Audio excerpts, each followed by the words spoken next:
નમસ્તે મિત્રો, આપ જોઈ રહ્યા છો ભારતીય જનસંદેશ સમાચાર। હું છું દિનેશ કુમાર બાબરિયા, ભાવનગર। અમદાવાદ નિકોલ ખાતે દલિત સંમેલનનું આયોજન કરેલ આજના સંમેલનમાં સંકલ્પ કર્યો કે ઉના અત્યાચારને લઈને ગુજરાતમાં ઉનાની દલિત અત્યાચારની ઘટનાને 10 વર્ષ થયા પણ ન્યાય નહીં। પાટીદાર આંદોલન સમયે કેસ સરકાર દ્વારા પરત લેવાયા છે, તો દલિત અત્યાચાર ઘટનાઓમાં દલિત સમાજ ઉપર થયેલા કેસ ક્યારે પાછા ખેંચશો? અહેવાલ માવજીભાઈ સરવૈયા, સિહોર।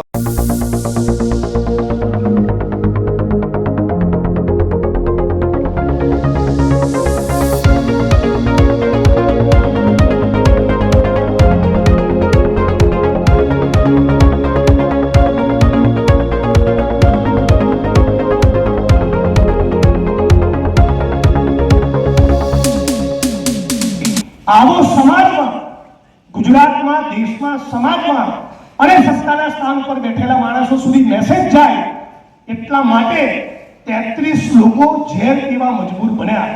એ પૈકીના એક દલિત કર્મશીલ સાથીએ જીવન પણ ગુમાવ્યું।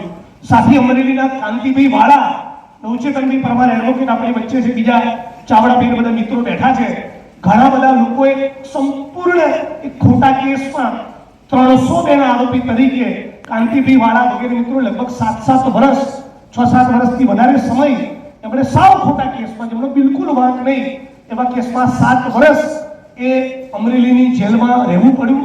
એવા અનેક મિત્રોના એવા અનેક યોગદાન હશે કે ઉનાના આ આંદોલનનો ચહેરો હોવા છતાં હું જાણતો ન હોઉં, એમને અંગત રીતે મળ્યો હોઉં, મને કોઈ મદદ માટે આવ્યા ના હોય, મારી જોડે સેલ્ફી લેવા આવ્યા ના હોય, પણ છતાં એવા અનેક મિત્રોનું આ આંદોલનમાં યોગદાન રહેલું છે। એટલે જે ઉનાની ઘટના બની એ જેટલી એની નિંદા કરીએ, જેટલી શરમજનક, એ પીઠ ઉપર જે કોરડા વિંજ્યા વસરામભાઈ સરવૈયાના, રમેશભાઈ સરવૈયાના, બાલુભાઈના, બીજા મિત્રોના એ કોરડા આ હોલમાં બેઠેલા દરેક વ્યક્તિએ અને ગુજરાતના 50 લાખ દલિતોએ એની પીડા મહેસૂસ કરી ત્યારે ઉનાનું આંદોલન થયું છે। અને આ પ્રસંગે તમિલનાડુના, આંધ્રપ્રદેશના, રાજસ્થાનના, મહારાષ્ટ્રના, મધ્યપ્રદેશના, પંજાબના, ઓરિસ્સા, આસામના, કેરળના અનેક દલિત એક્ટિવિસ્ટો, કર્મશીલો, એનજીઓ, સામાજિક સંસ્થાના માણસો, લેફ્ટના માણસો, ગાંધીયન, સોશિયલિસ્ટ, વિવિધ રાજકીય પક્ષોના માણસો બધાએ ઉનાના પીડિત પરિવારની મુલાકાત લીધી।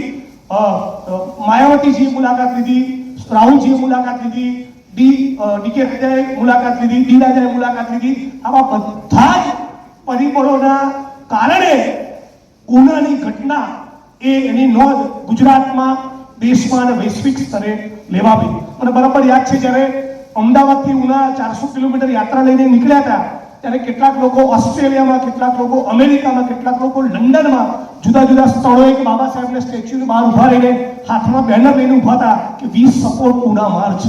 જે ગુજરાતની ધરતી પર અમદાવાદથી ઉનાની યાત્રા ચાલી રહી છે એ યાત્રાને અમે લોકો અમારું સમર્થન આપીએ છીએ, એની સાથે સોલિડારિટી વ્યક્ત કરીએ છીએ। એટલે એ બધા મિત્રો દેશ દુનિયાના જે પણ ખૂણે પથરાયેલા છે એ બધા જ કર્મશીલો, એક્ટિવિસ્ટો, સાથીઓને હું આ પ્રસંગે યાદ કરું છું।